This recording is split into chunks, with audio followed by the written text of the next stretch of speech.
طاب قلبي لمن لا وسلمني من البلاد. asalaamualeykum wa rahmatullahi wa barakaatu. bokki jullit yi rawatina bokki taalibe yi njabootu Cheikh Sidil Mokhtar maam Cheikh Anta waa kër Cheikh Mouhamadul Mamoun Mbacké seen bokk taalibe Fallou Galass Syll dellusiwaat na ci chantier bi nga xam ne moo di chantier Aca Murit bi nekk ci kër Serigne Modou Mamoun Mbacké gi nekk ci Daaru Salaam te Serigne Abo Mohamed xalifatu Cheikh Mouhamadul Mamoun di ko taxawee. mbokk yi chantier bi xam ngeen ne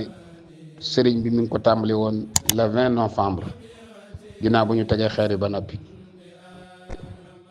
waxoon it ne fas na ko yéene ànd ak njabootu Serigne Modou Mamoun gépp ngir delloowaat njukkal seen Serigne bu baax booba di way juróom wa di Serigne Mouhamadul Mamoun Mbacké ginnaaw boo xam ne sëñ bi Serigne Touba sanc na dëkk bi ci atum 1884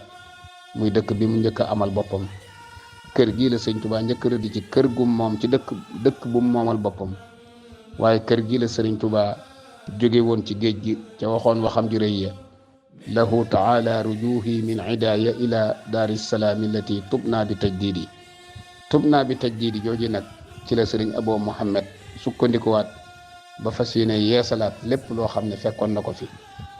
maam Cheikh Anta ganale ko fi nganam gu rëy ga fii kat mooy barab bi nga xam ne fi la Cheikh Mouhamadul Mamoun nekkoon di liggéeyal yàlla ginnaaw bu ko Serigne Touba digalee ci atum 1918 na ko demal sancaat Daaru Salaam te bu mu gentati boobaak léegi nag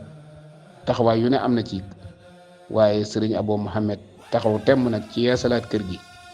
dëppale ko ak jamono tegoon fi xeeru ñetti bâtiment yoo xam ne R+2 lay doon gis ngeen ne bâtiment yëpp raase nañ bañ toll ci war koo kuule incha allahu rabbi di njëkkante ak màggalu Daaru Salaam nga fas yéene yëpp noppi ñu soog a attaqué kaw gi kon nag bokk yi képp koo xam ne defoo ci woon saw ñaq góorgóorlu gaaw def ci saw ñaq ndax kër Serigne Touba la kër maam Cheikh Anta la kër Serigne Modou Mamoun la kon nag liggéey baa ngi noonu Serigne Abo Mohamed di ko taxawee yàlla na ko yàgg taxawee yàlla na ko àggale rappal ko ba àggale waat yeneen tañ ànd koog moom seen mbokk taalibe la Fallou Galass Syll fii ci résidence Cheikh Mouhamadul Mamoun Daaru Salaam wasalaamualeykum wa rahmatullahi wa barakaatu.